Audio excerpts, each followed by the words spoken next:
সাতজন যুবকই একই মত গ্রহণ করলেন। বলেন, যেহেতু আমরা এখানে জেলখানায় আটকা পড়লে আমরা যদি তার সাথে একমত না হই তাহলে অবশ্যই সে আমাদেরকে হত্যা করবে। কথা ঠিক কিনা?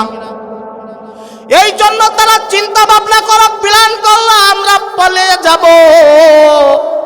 তখন সাতজন যুবক একত্র হইল, পালানোর চিন্তা ভাবনা করলো। পালানোর চিন্তা ভাবনা করার পরে তারা পালিয়ে গেল। পালিয়ে যাওয়ার সময় রাস্তায় একটা কুকুর পেল। কি পেল? ওই সাতজন যুবক যখন ওই কুকুরটিকে বারবার পিছ থেকে সরিয়ে দেয়, তারপরেও কুকুরটা তাদের পিছন পিছন যাইতেই থাকে। আবার কুকুরটাকে তাড়ানো হয়, কুকুর আবার পিছে পিছে যায়। কুকুরকে তাড়ানোর পরও কুকুর তাদের থেকে পৃথক হয় না। এমন করতে করতে যখন ওই সাতজন যুবক হাঁটতে থাকলো, পিছন থেকে কুকুরও তাদের পথে রওনা করলো। কুকুর সহ 8 জন হলো। কয়জন? 8 জন।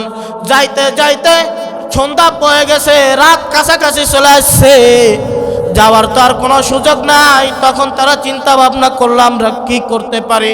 সামনে দেখে একটি গুহা ছিল। কি ছিল? একটি গুহা ছিল। ওই গুহার ভিতরে 7 জন ব্যক্তি আশ্রয় নিল এবং ওই গুহার দরজায় ওই কুকুরটা পাহারায় বসলো। ওই গুহায় যখন কুকুরটা পাহারায় বসলো, ভিতরে যখন 7 জন যুবক প্রবেশ করলো, 7 জন যুবক প্রবেশ করার সাথে সাথে আমার আল্লাহ পাক রব্বুল আলামিনের কাছে ওই 7 জন যুবক দোয়া করে। কি করে? দোয়া করে। 2টা জিনিস তার থেকে চেয়েছে। কার থেকে? আমার আল্লাহ তাআলার থেকে 2টা জিনিস চেয়ে নিয়েছে। একটি হচ্ছে আমার আল্লাহ তাআলা রব্বুল আলামিনের রহমত, এবং দ্বিতীয়টি হচ্ছে আমার আল্লাহ তাআলার পথে চলার জন্য যে সোজা পথ, এই সোজা পথ ওই 7 জন যুবক চেয়ে নিয়েছে। জোরে বলেন সুবহানাল্লাহ।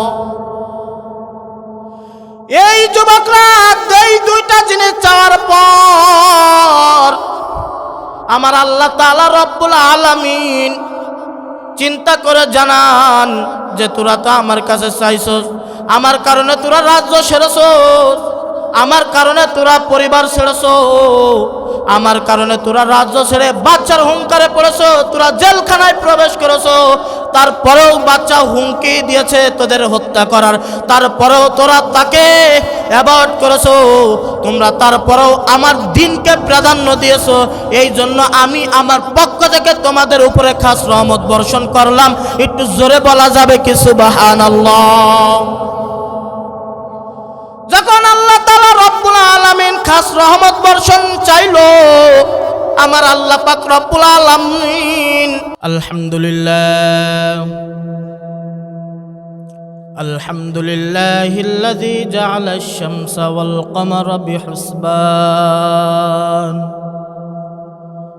ওয়ান নাজমা ওয়াশ-শাজারা ইয়াসজুদান وفضل زمانا على زمان ونشهد أن لا إله إلا الله وحده لا شريك له وأشهد أن سيدنا وسندنا وحبيبنا وطبيب قلوبنا ومولانا محمدا عبده ورسوله أرسله الله تعالى بالحق بشيرا ونذيرا وداعيا إلى الله بإذنه وسراجا وقمرا منيرا أما بعد فأعوذ بالله من الشيطان الرجيم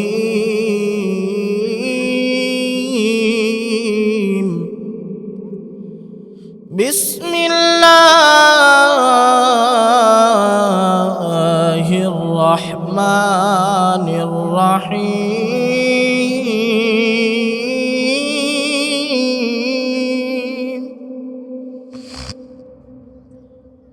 ইন্নাল্লাযীনা আমানু ওয়া আমিলুস সালিহাতি কানাত লাহুম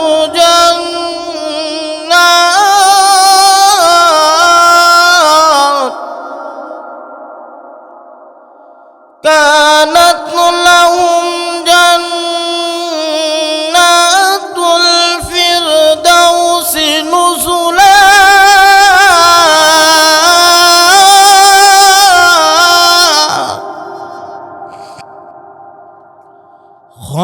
খালিদিনা ফিহা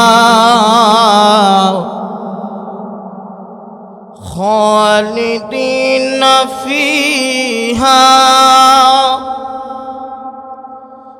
খালিদিনা ফিহা লা ইয়াবগুনা আনহা হিওয়ালা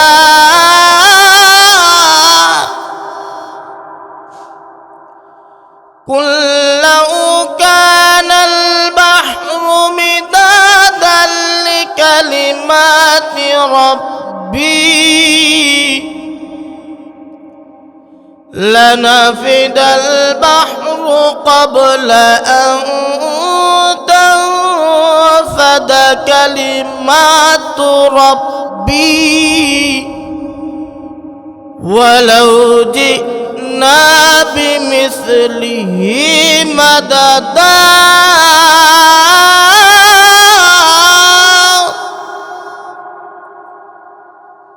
صدق الله العظيم وصدق رسوله النبي الكريم ونحن على ذلك من الشاهدين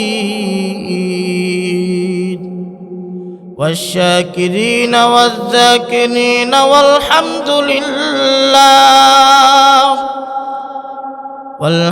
لله رب العالمين الحمد لله যেই মহান আল্লাহ তাআলা রব্বুল আলামিন আমাকে আপনাকে এখানে আসার এবং কিছু কথা বলার এবং কিছু কথা শোনার তৌফিক দান করেছে, এজন্য সকলে একবার শুকরিয়া আদায় করি আলহামদুলিল্লাহ। যেই মহান আল্লাহ তাআলা রব্বুল আলামিন এই কুশোবাড়িয়া বাজারের আশপাশ থেকে, কুশোবাড়িয়া বাজারের মধ্য থেকে, এই গ্রাম থেকে আমাকে আপনাকে যাচাই করে এবং বাছাই করে আল্লাহ তাআলা আমাকে আপনাকে প্রিয় মনে করে এই জান্নাতের বাগানে আসার এবং বসার তৌফিক দান করেছেন, এজন্য সকলে আরেকবার শুকরিয়া আদায় করি আলহামদুলিল্লাহ। কেননা এটা এমন একটা মজলিস, যেই মজলিসে আল্লাহ তাআলা রব্বুল আলামিন এই বাগানটাই সবাইকে কবুল করে না। যাকে আল্লাহ তাআলা রব্বুল আলামিন কবুল করেন তার প্রতি আল্লাহ তাআলার খাস রহমত আছেন বিধায়ী তাকে কবুল করেন। এজন্য একবার শুকরিয়া আদায় করা যাবে না আলহামদুলিল্লাহ। কারণ আল্লাহ তাআলা রব্বুল আলামিনের কাছে আমরা প্রিয় হতে পেরেছি, এজন্যই তো এখানে এসে তার কোরআন থেকে হাদিস থেকে আলোচনা শোনার তৌফিক আমাদেরকে আল্লাহ পাক দিয়েছেন। এটা এমন একটা বাগান ওয়ানাজালাত আলাইহিমুস সাকিনা, যেখানে আল্লাহ তাআলার সকিনা নাজিল হতে থাকে, যেখানে আল্লাহ তাআলার রহমত বর্ষিত হতেই থাকে।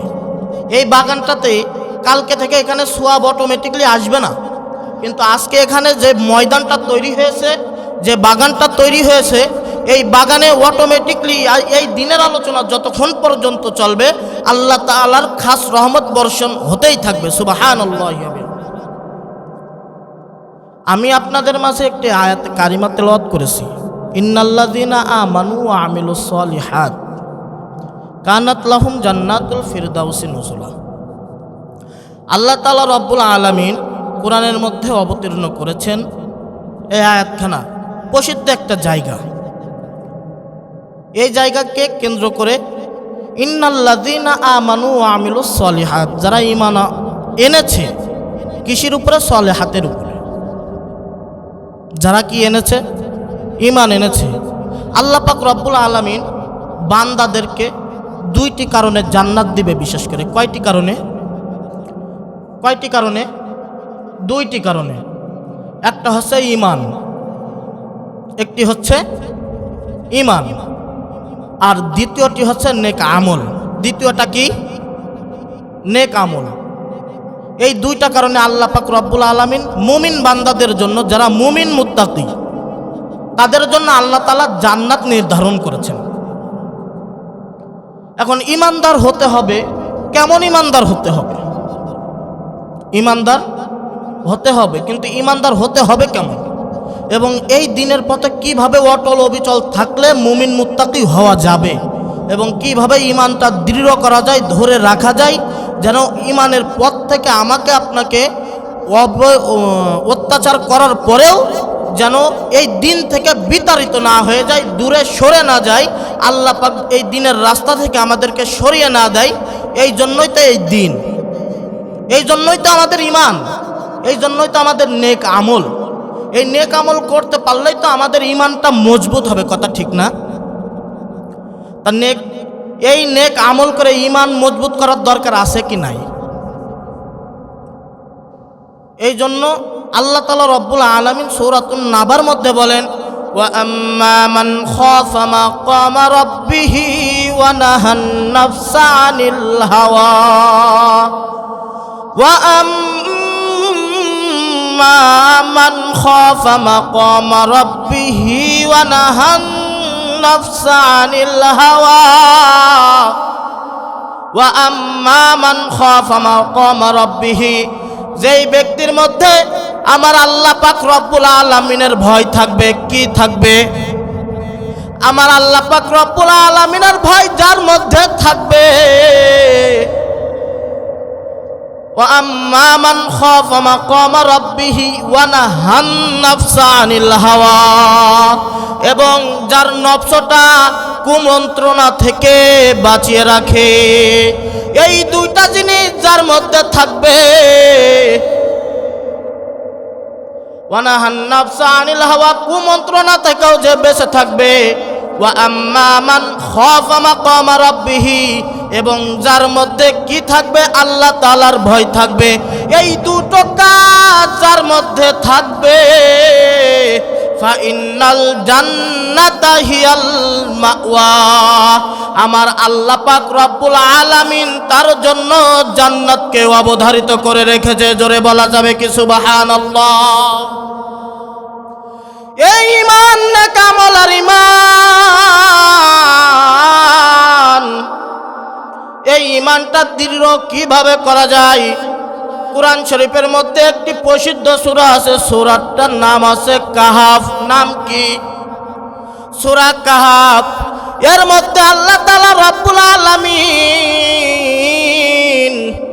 ৮ নম্বর আয়াত থেকে শুরু করে এমন কিছু কথা কুরআনের মধ্যে বলেছেন, কি উদ্দেশ্য করে? ঈমান উদ্দেশ্য করে। এমন ঈমান যদি তুমি আনতে পারো, এই ঘটনার মধ্যে শুধু আমি আপনি না, এর মধ্যে আল্লাহ পাক রব্বুল আলামিন একটি কুকুরকেও জান্নাতি হিসেবে জান্নাত দান করেছেন। জোরে বলেন সুবহানাল্লাহ। আমার আল্লাহ পাক রব্বুল আলামিন সূরা কাহফের মধ্যে একটি সূরা নাজিল করেছেন, সূরা কাহফ। এই কাহফের মধ্যে একটি ঘটনা আছে যার নাম আহজাব। রাকিম অর্থ কি? রাকিম অর্থ আছে গুহাবাসীরা, যার মধ্যে যারা ঘুমন্ত ছিল। হঠাৎ করে নবীজি, আমার প্রিয় নবী জনাবে হযরত মুহাম্মদুর রাসূলুল্লাহ সাল্লাল্লাহু আলাইহি ওয়াসাল্লাম যখন দুনিয়াতে ছিলেন, তার 400 বছর পূর্বে একটি রাজ্য ছিল। রাজ্যটির নাম হচ্ছে রোমান রাজ্য। কি রাজ্য? রোমান রাজ্য। এই রাজ্যের বাদশা ছিল, যার নাম ছিল দাকিয়ানুস। তার নাম কি ছিল?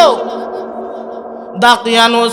এই দাকিয়ানুস ওই রাজ্য যখন পরিচালনা করত, সে কোনো মুসলমান ছিল না, সে কোনো ভালো কাজ করত না। তিনি ছিল একজন কাফের, বেদুইন, ইহুদি, নাসারা, সব কাজে তিনি লিপ্ত ছিল। সে একজন বাদশা।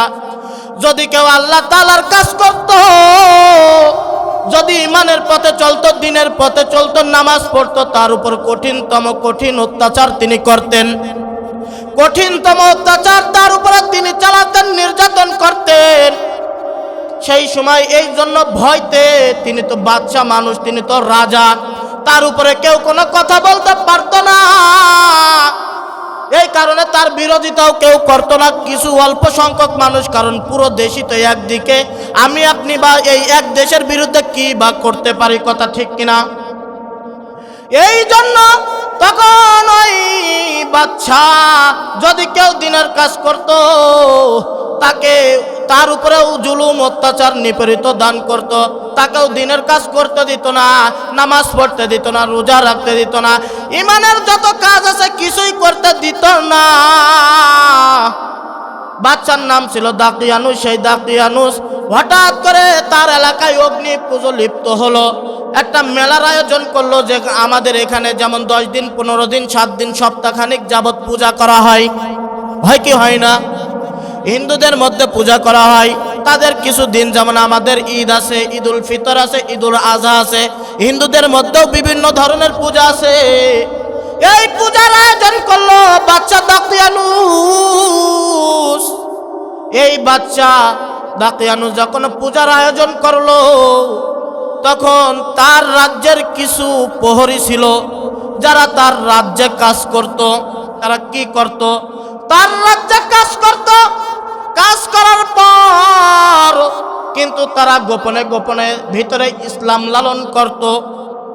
এমন ব্যক্তি যখন ওই পূজা দেখতে যাইতো, তারাও সঙ্গে সঙ্গে যাইতো, কিন্তু একজন আরেক ব্যক্তির ব্যাপারে জানতো না, আমার ব্যাপারে জানতো না যে আমি মুসলমান, আর একজনের ব্যাপারেও আমিও জানতাম না যে সে ব্যক্তি মুসলমান। নিজেরটা নিজের ভিতরেও গোপন ছিল, কেউ কারোটা জানতো না। যখন ওই মেলা পূজা শুরু হয়ে গেল, শুরু হয়ে যাওয়ার পর তখন ঘটনাক্রমে একজন ব্যক্তি, একজন মুসলমান ওই পূজার ওখান থেকে সরে একটু সাইডে একটি গাছ ছিল, যেই গাছে ছায়া দিত। সেই গাছে কি দিত? সেই গাছে ছায়া দিত। সেই গাছের নিচে একজন ব্যক্তি যে বসলো, বসার পরে সে ওই গাছতলা থেকে আর উঠে না। তখন ওই ব্যক্তি যখন তার ওই গাছতলা থেকে ওঠে না, তার দেখা দেখি দ্বিতীয় আর একজন ব্যক্তিও গেল। তখন ওই দ্বিতীয় ব্যক্তি যে চিন্তা করলো, তাকে তো আমি ভালো মতো চিনি না, তার সাথে কি আলাপ আলোচনা করব, তার সাথে আমার কোনো কথা থাকতে পারে না, সেও চুপ করে বসে গেল। কয়জন হলো? 2 জন। কয়জন? 2 জন। একজন অপরজনের সাথে কথা বলে না। তখন তৃতীয় আর একজনও সেই গাছতলায় আসলো। কয়জন হলো?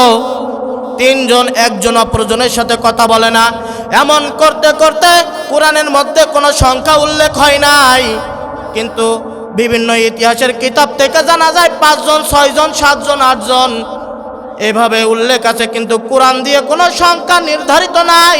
কিন্তু কিতাবের মধ্যে আকসার হুকুম আছে 7 জন। কয়জন? এভাবে একের পর এক যখন 7 জন আসলো, 7 জন আসার পরে কেউ কোনো প্রকার কারোর সাথে কোনো কথা বলে না। হঠাৎ করে যে ব্যক্তি প্রথমে আসছে, প্রথমে যে ব্যক্তি আসছিল, সে হঠাৎ করে একটা প্রশ্ন ছুড়ে দিল। প্রশ্নটা ছুড়ে দিল যে, ভাই আপনারা এখানে কেন আসছেন? আমি একটু জানতে চাই, আপনারা অগ্নি পূজা, মূলা পূজা, আপনারা বাচ্চার কাছ থেকে কেন এখানে এসে বসছেন? আপনারা অগ্নি পূজায় চলে যান। বলে, ভাই আপনি তো এখানে সর্বপ্রথম আসছেন, আপনি কেন এখনো এখানে বসে আছেন? আপনি তো সর্বপ্রথম আছেন, আপনারই তো আগে যাওয়া উচিত, কিন্তু আপনি না গিয়ে আমাদেরকে কেন বলতেছেন? আপনি কেন আসছেন সে কথার উত্তর আপনি আগে দেন। এই কথা শোনার পরে প্রথম ব্যক্তি মনে মনে চিন্তা করলো, আমি যদি প্রশ্নের উত্তর না দিই তাহলে ওই 6 জনেরটাও জানা যাবে না, কথা ঠিক কিনা?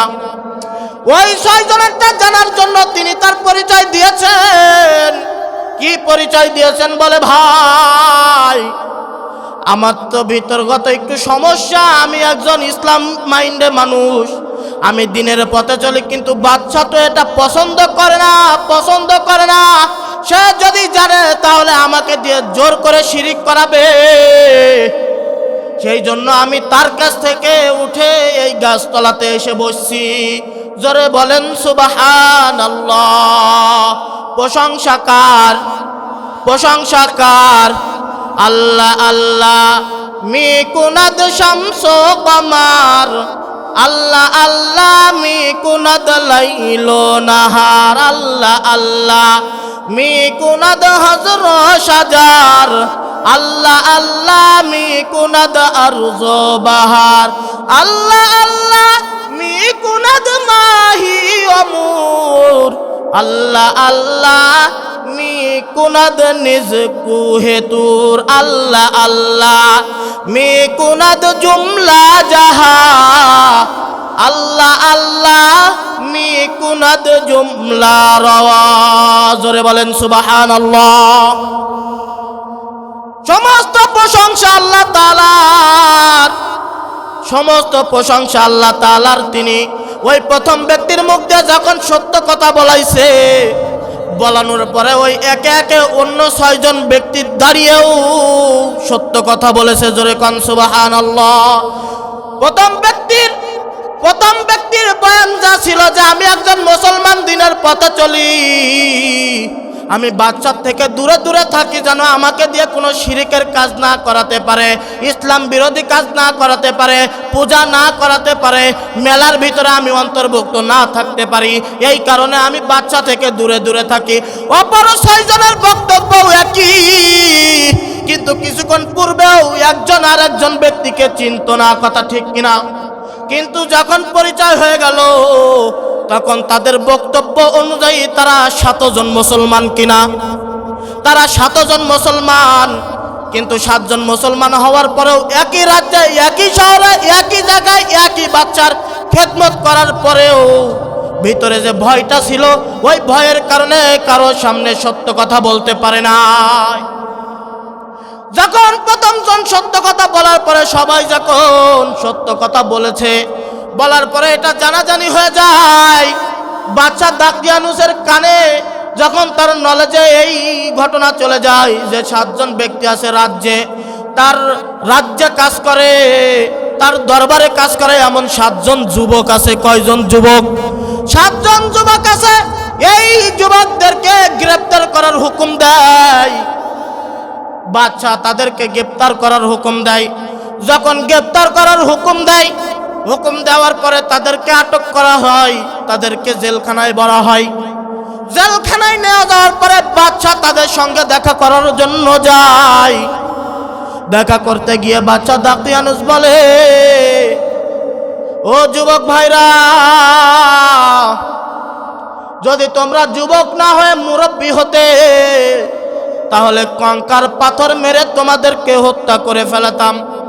তোমরা যেহেতু যুবক, তোমাদের দিয়ে তো অনেক কাজই করা সম্ভব, এই জন্য আমি তোমাদেরকে 3 দিন সময় দিলাম, তোমরা তোমাদের ধর্ম চেঞ্জ করে তোমরা আমাদের অনুসারী হয়ে যাও। জোরে বলেন নাউজুবিল্লাহ।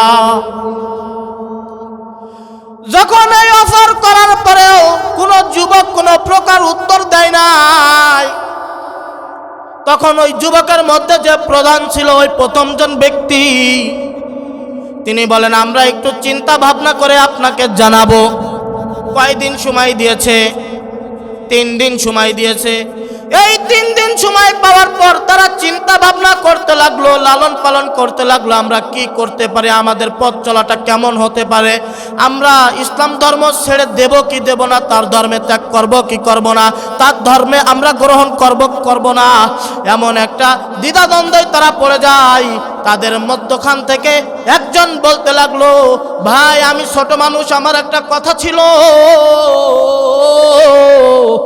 বলে কি কথা বলেন? বলে ভাই আমার ছোট কথাটা হচ্ছে, এই যে মূর্তি পূজা করে, এই যে বিভিন্ন দিনে শরীক হয়, কোনোদিন কেউ দেখেছেন কিনা? বলে না না। বলে পূজার সামনে তো মূর্তি খাড়িয়ে থাকে, তার সামনে তো পিছন থেকে বাঁশ ভরে খাড়া করে থুয়ে দেওয়া হয়, কিন্তু আমি চিন্তা করলে দেখা যায় সে কিভাবে সৃষ্টি করতে পারে। তো আমি চিন্তা করলাম তিনি সৃষ্টিকারী নন। আমি ভাববো অবশ্যই অবশ্যই সৃষ্টিকারী একজন আছেন, যাকে কোনো সময় দেখা যায় না, যিনি আলিমুল গায়ব, যিনি আলিমুল গায়ব, তাকে কেউ দেখতে পারে না, তিনি ছাড়াই একমাত্র গায়েব, তিনি ছাড়া আর কেউ কোনো প্রকার গায়েব জানে না। আর কোনো বান্দা তাকে দেখতে পারে না। তাকে অন্ধ বিশ্বাস করে যদি বিশ্বাস করা যেতে পারে এবং এই ধর্ম ত্যাগ না করে যদি ওই দাকিয়ানুস আমাদেরকে মেরেও ফেলে, তারপরেও আমাদের এই ইমানের পথে, এই দিনের পরে অটল অবিচল থাকা উচিত। জোরে বলেন সুবহানাল্লাহ। এই ব্যক্তি যখন এই কথা বলার সঙ্গে সঙ্গে 7 জন যুবকই একই মত গ্রহণ করলেন। বলেন, যেহেতু আমরা এখানে জেলখানায় আটকা পড়লে আমরা যদি তার সাথে একমত না হই, তাহলে অবশ্যই অবশ্যই সে আমাদেরকে হত্যা করবে। কথা ঠিক কিনা? এই জন্য তারা চিন্তা ভাবনা করে প্ল্যান করলো আমরা পালিয়ে যাব। তখন 7 জন যুবক একত্র হইল, পালানোর চিন্তা ভাবনা করলো। পালানোর চিন্তা ভাবনা করার পরে তারা পালিয়ে গেল। পালিয়ে যাওয়ার সময় রাস্তায় একটা কুকুর পেল। কি পেল? ওই 7 জন যুবক যখন ওই কুকুরটিকে বারবার পিছ থেকে সরিয়ে দেয়, তারপরেও কুকুরটা তাদের পিছন পিছন যাইতেই থাকে। আবার কুকুরটাকে তাড়ানো হয়, কুকুর আবার পিছে পিছে যায়। কুকুরকে তাড়ানোর পরও কুকুর তাদের থেকে পৃথক হয় না। এমন করতে করতে যখন ওই 7 জন যুবক হাঁটতে থাকলো, পিছন থেকে কুকুরও তাদের পথে রওনা করলো। কুকুর সহ 8 জন হলো। কয়জন? 8 জন। যাইতে যাইতে সন্ধ্যা পড়ে গেছে, রাত কাছাকাছি চলে আসছে, যাওয়ার তো আর কোনো সুযোগ নাই। তখন তারা চিন্তা ভাবনা করলো আমরা কি করতে পারি। সামনে দেখে একটি গুহা ছিল। কি ছিল? একটি গুহা ছিল। ওই গুহার ভিতরে 7 জন ব্যক্তি আশ্রয় নিল এবং ওই গুহার দরজায় ওই কুকুরটা পাহারায় বসলো। ওই গুহায় যখন কুকুরটা পাহারায় বসলো, ভিতরে যখন 7 জন যুবক প্রবেশ করলো, 7 জন যুবক প্রবেশ করার সাথে সাথে আমার আল্লাহ পাক রব্বুল আলামিনের কাছে ওই 7 জন যুবক দোয়া করে। কি করে? দোয়া করে। 2টা জিনিস তার থেকে চেয়েছে। কার থেকে? আমার আল্লাহ তাআলার থেকে 2টা জিনিস চেয়ে নিয়েছে। একটি হচ্ছে আমার আল্লাহ তাআলা রব্বুল আলামিনের রহমত, এবং দ্বিতীয়টি হচ্ছে আমার আল্লাহ তাআলার পথে চলার জন্য যে সোজা পথ, এই সোজা পথ ওই 7 জন যুবক চেয়ে নিয়েছে। জোরে বলেন সুবহানাল্লাহ। এই যুবকরা এই 2টা জিনিস চাওয়ার পর আমার আল্লাহ তাআলা রব্বুল আলামিন চিন্তা করে জানান যে তোরা তো আমার কাছে চাইছস, আমার কারণে তোরা রাজ্য ছেড়েছস, আমার কারণে তোরা পরিবার ছেড়েছো, আমার কারণে তোরা রাজ্য ছেড়ে বাচ্চার হুঙ্কারে পড়েছো, তোরা জেলখানায় প্রবেশ করেছো। তারপরেও বাচ্চা হুমকি দিয়েছে তোদের হত্যা করার, তারপরেও তোরা তাকে অ্যাভয়েড করেছো। তোমরা তারপরেও আমার দিনকে প্রাধান্য দিয়েছো। এই জন্য আমি আমার পক্ষ থেকে তোমাদের উপরে খাস রহমত বর্ষণ করলাম। একটু জোরে বলা যাবে কি সুবহানাল্লাহ? যখন আল্লাহ তাআলা রব্বুল আলামিন খাস রহমত বর্ষণ চাইলো, আমার আল্লাহ পাক রব্বুল আলামিন তাদেরকে খাস রহমত দিতে রাজি হইছেন কি হয় নাই? খাস রহমত দিয়েছেন কিভাবে? খাস রহমত দিয়েছেন এমন ভাবে যে আমাদের সমাজে দেখা যায়, আপনাদের কুশবাড়ি এলাকায়ও দেখা যায় যে এমন কিছু টাকাওয়ালা মানুষ আছে, এমন বড় ব্যক্তি আছে, রাজনীতির ক্ষেত্রেও অনেক বড়, গ্রাম অঞ্চলেও অনেক বড়, এমনকি এলাকার মাতব্বর, কিন্তু টাকা পয়সার অভাব নাই। কিন্তু রাত্রে ঘুম আসে না। আছে কি নাই? রাত্রে শোয়ার পরে ডান কাত বাম কাত, ডান কাত বাম কাত করতে করতে কখন যে সকাল হয় সে নিজেও টের পায় না। কথা ঠিক কিনা? এই জন্য আল্লাহ পাক রব্বুল আলামিন তাদের উপরে খাস রহমত বর্ষণ করেছেন। এই খাস রহমত বর্ষণ করেছেন এমন ভাবে তাদেরকে আল্লাহ পাক রব্বুল আলামিন রহমত নাজিল করেছেন এবং তাদেরকে 309 বছর ঘুমের মধ্যে রেখেছেন। একটু জোরে বলেন সুবহানাল্লাহ। কয়শো বছর? 309 বছর। কয়শো বছর? 309 বছর ঘুমের মধ্যে ছিল। এটাই আল্লাহ তাআলার খাস রহমত, কথা ঠিক না? কারণ ঘুমের মতো শান্তি আর কিছু নাই। কারণ ঘুম যদি ভালোভাবে হয় তাহলে সব কিছু ভালোভাবে চলে, ঘুম যদি ভালোভাবে না হয় দিনটাও কেমন জানি ভালো কাটে না, কথা ঠিক কিনা? এই জন্য ঘুমটা এত মধুর, এত শান্তি, সেটাকেই আমার আল্লাহ তাআলা রহমত হিসেবে নাজিল করেছেন তাদেরকে। এবং 309 বছর তারা ওই গুহার ভিতরে ঘুমিয়েছিল। একটু জোরে বলেন সুবহানাল্লাহ। 309 বছর ঘুম পাড়িয়েছে কিভাবে? আমি আপনি ঘুমানোর পরে আমাদের কানে কি আমরা লক করে ঘুমাই? বিভিন্ন আওয়াজ শুনলে আমাদের ঘুম ভাঙে কি ভাঙে না? শুধু আমরা চক্ষুটা বুঝি, সর্বশেষ ঘুমায় আমাদের কান, কথা ঠিক কিনা? তাছাড়া বিভিন্ন প্রকার আওয়াজ আসলে আমার আপনার ঘুম ভেঙে যায়। আর ঘুমাইলেও ঘুমাইতে পারি 5-6 ঘন্টা, 7 ঘন্টা, 8 ঘন্টার বেশি না। এরপরে আমার আল্লাহ পাক রব্বুল আলামিন তাদের ওই গুহার দরজাটা লক করে দিয়েছে। উপর থেকে একটু ফাঁকা ছিল, ওই গুহার উপর থেকে আলো বাতাস যাওয়ার জন্য। তাদের প্রথমে চোখটা বুজানোর পরে তাদের কানে আল্লাহ পাক রব্বুল আলামিন লক করে দিয়েছে, যেন তারা কানে কোনো কিছু প্রবেশ না করতে পারে, তাদের কোনো আওয়াজ কানের মধ্যে না যেতে পারে। এটা কে করেছেন? আমার আল্লাহ তাআলা রব্বুল আলামিন। তার যারা সম্ভব কি সম্ভব না, তাদের উপরে খাস রহমত বর্ষণ করেছেন। খাস রহমত বর্ষণ করার পরে তাদেরকে 309 বছর ঘুম পাড়ায় রেখেছেন। ঘুম পাড়িয়ে রাখার পরে যখন পরের দিন সকালে আমার আল্লাহ পাক রব্বুল আলামিন সূর্যটা উঠাবে, সূর্যটা উঠানোর সময় সূর্যটা একটু বাঁকা করে, একটু কাত করে সূর্যটা উঠিয়েছে, যেন ওই গুহার ওই গর্ত দিয়ে আলোটা ভিতরে না যায়, তাদের চোখের উপরে না পড়ে, এবং তাদের চোখের উপরে পড়ার কারণে যেন তাদের ঘুমটা না ভাঙে। একটু জোরে বলেন সুবহানাল্লাহ। এরপরে যখন 309 বছর পর তাদের ঘুম অটোমেটিক ভেঙে গেল, তাদের বড় বড় দাড়ি হয়ে গেল, বড় বড় নখ হয়ে গেল, একজন অপরজনকে চিনতে পারে না। একজন আর একজন ঘুম থেকে উঠার পর বলে, ভাই তুমি কে? বলে, আমাকে চিনতে পারছেন না, আমরা একসাথে এই গুহার মধ্যে আসছিলাম 7 জন। আমরা সেই 7 জন যুবক, আমাদের এত বড় বড় দাড়ি হলো কিভাবে? মনে হয় এটা আল্লাহ তাআলার রহমত, আমরা তো তার কাছে রহমত চেয়েছিলাম। তাদের ভিতরে কথাবার্তা হতে থাকলো। একজন প্রশ্ন করলো, ভাই তুমি কত সময় ঘুমিয়েছো? একজন বলে, কামলাবিস্তুম, হয়তো বা কয়েক ঘন্টা হবে। আর একজন বলল, ভাই হয়তো বা একদিন ঘুমিয়েছি। একজন বলল 12 ঘন্টা ঘুমিয়েছি। এভাবে তাদের ভিতরে মতানৈক্য হতে থাকলো। এরপরে একজন ব্যক্তি বলল, আমরা কয় ঘন্টা ঘুমিয়েছি আমি আপনি কেউ জানি না, জানে একমাত্র আমার আল্লাহ তাআলা। একটু জোরে বলেন সুবহানাল্লাহ। প্রশংসা কার? আল্লাহ তাআলার রহমত বর্ষণ করেছেন কে?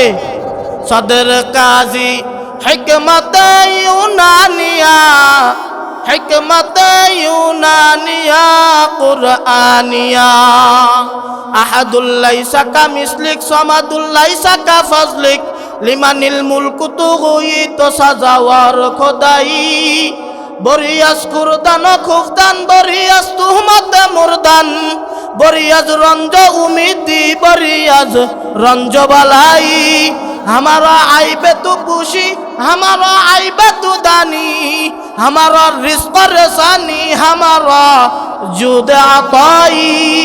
अल्लाहु আকবার। সমস্ত প্রশংসা একমাত্র আল্লাহ তাআলার। তাদের উপরে খাস রহমত হিসেবে বর্ষণ করেছেন 309 বছর ঘুম। তারা ঘুম থেকে ওঠার পরে যখন আলোচনা করতে লাগলো, এই আলোচনার ফাঁকে বলল, যেহেতু ঘুম থেকে আমরা উঠেছি, উঠার পরে আমাদের ক্ষুধা লেগেছে। ঘুম থেকে সকালে উঠার পরে ক্ষুধা লাগে কি লাগে না? ফজরের পরপর দোকানে যায়, একটা রুটি একটা চা খাই কি খায় না? নাস্তা স্বরূপ যেন ভাতটা আরো পরে খেতে পারি, কথা ঠিক না? তারা ঘুম থেকে উঠার পরে তাদের ক্ষুধা লেগেছে। তাদের ক্ষুধা লাগার পর তাদের পকেট থেকে মুদ্রা বের করলো, রৌপ্য বের করলো। বের করার পরে একজনের হাতে দিল। একজনের হাতে দেওয়ার পর বলে, একটু সাবধানে যাস, যদি বাচ্চা দাকিয়ানুস তোকে খুঁজে পাই তাহলে তোকে আস্ত রাখবে না, নির্ঘাত তোকে সেখানেই হত্যা করবে। তখন এই রূপা মুদ্রা দেওয়ার পর গুহা থেকে বের হয়েছে। বের হওয়ার পর নাস্তা কেনার জন্য গেছে, নাস্তা কিনেছে। দোকানদার লোকটির দিকে তাকিয়ে আছে, লোকটাকে দেখে অদ্ভুত অদ্ভুত লোক মনে হচ্ছে। যখন ওই লোকটাকে কাছে নাস্তা কিনলো, দোকানদার বলল, ভাই টাকা দেন। টাকা দিল, রৌপ্য মুদ্রা, সোনার মুদ্রা দেওয়ার পরে, ভাই এর টাকা তো বর্তমান চলে না, আপনি আমাদের বর্তমান যে টাকা সেই টাকা দেন। এটা তো আরো বহু বছর পুরানো টাকা, এটা বহু বছর আগের টাকা। যেমন আমাদের এখন 10 পয়সা 5 পয়সা 4 আনা চলে না।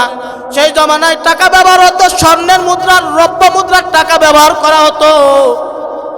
সেই সময় 309 বছর পর ওই টাকা যদি চালাইতে যায়, এই যে 5 পয়সা 10 পয়সা কয়শো বছর আগে চলেছে, 20 বছর 25 বছর আগেও পাওয়া গিয়েছে, কথা ঠিক না?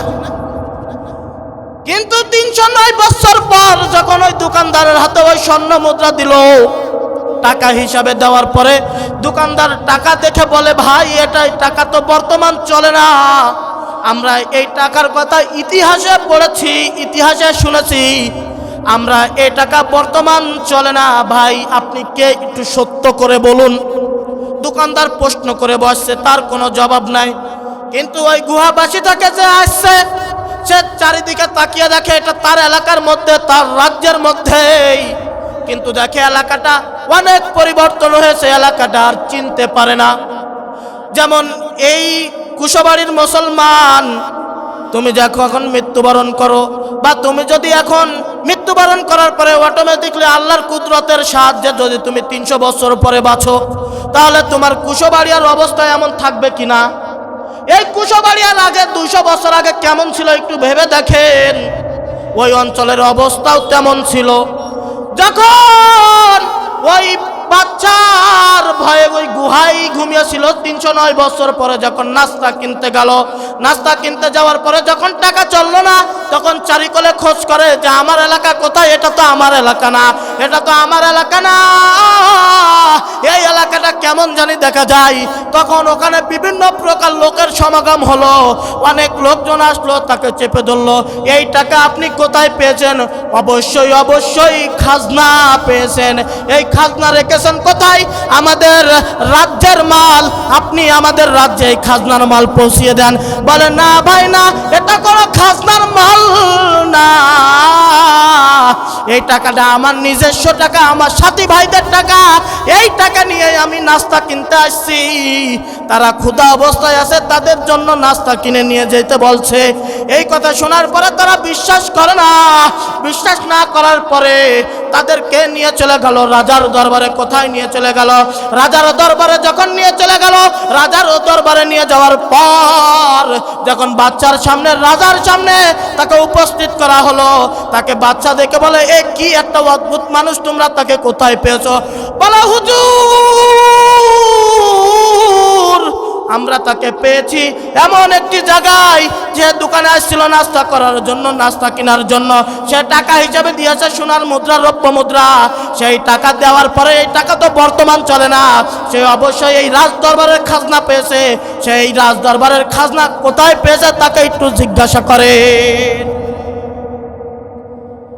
তাকে জিজ্ঞাসা করার পর যখন বাচ্চা জিজ্ঞাসা করেছে, জিজ্ঞাসা করার পরে যখন ওই রাকিমবাসী, ওই গুহাবাসী উত্তর দেয়, ওই রাকিমবাসী গুহাবাসী উত্তর দেওয়ার পর ওই বাচ্চা বলে, আপনি কি সত্য কথা বলতেছেন?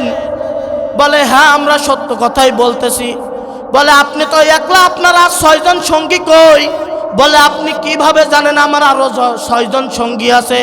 বলে, এটা তো আমরা ইতিহাসে পড়েছি, কিতাবে পড়েছি, আমরা ইতিহাসে পড়েছি, কিতাবে পড়েছি, এই কারণেই আমি আপনার কাছে জিজ্ঞাসা করেছি। আপনারা 7 জন ছিলেন, আমরা ইতিহাসে এটা পড়েছি। ইতিহাসে পর আমরা জানতে পেরেছি এটা দাকিয়াত মুসার জামানায়, এটা ছিল আরো 309 বছর আগে। জোরে বলেন সুবহানাল্লাহ।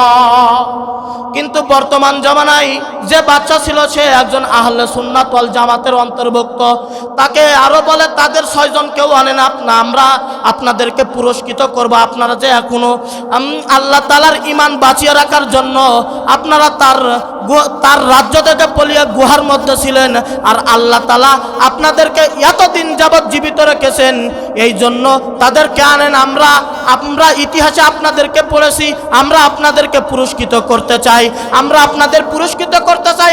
আপনি ওই 6 জনকে নিয়ে রাজ দরবারে আসেন এবং আমরা আপনাদেরকে সম্মান দিব। জোরে বলেন সুবহানাল্লাহ। তখন ওই ব্যক্তি গুহায় চলে যায়। গুহায় চলে যাওয়ার পরে গুহাটা আটকে যায় এবং তারপরে ওই গুহার মধ্যে সবাই মৃত্যুবরণ করে। এই জন্য আমি আপনাদের সামনে যে আয়াতটা তেলাওয়াত করেছিলাম, একটা হচ্ছে নেক আমল এবং ঈমানকে কিভাবে মজবুত করা যায়, দৃঢ় করা যায়, এটার উপরে আমার আলোচনা ছিল। তো যাই হোক, আল্লাহ পাক রব্বুল আলামিন আমাকে কিছু কথা বলার এবং শোনার তৌফিক দান করেছেন, এই জন্য সকলে একবার শুকরিয়া আদায় করি আলহামদুলিল্লাহ। এবং যেভাবে ঈমান দৃঢ় করা যায় তারা যেভাবে করেছে, আল্লাহ পাক রব্বুল আলামিন আমাদের এর উপরে অটল থাকার তৌফিক দান করুক। সকলে বলি আমিন।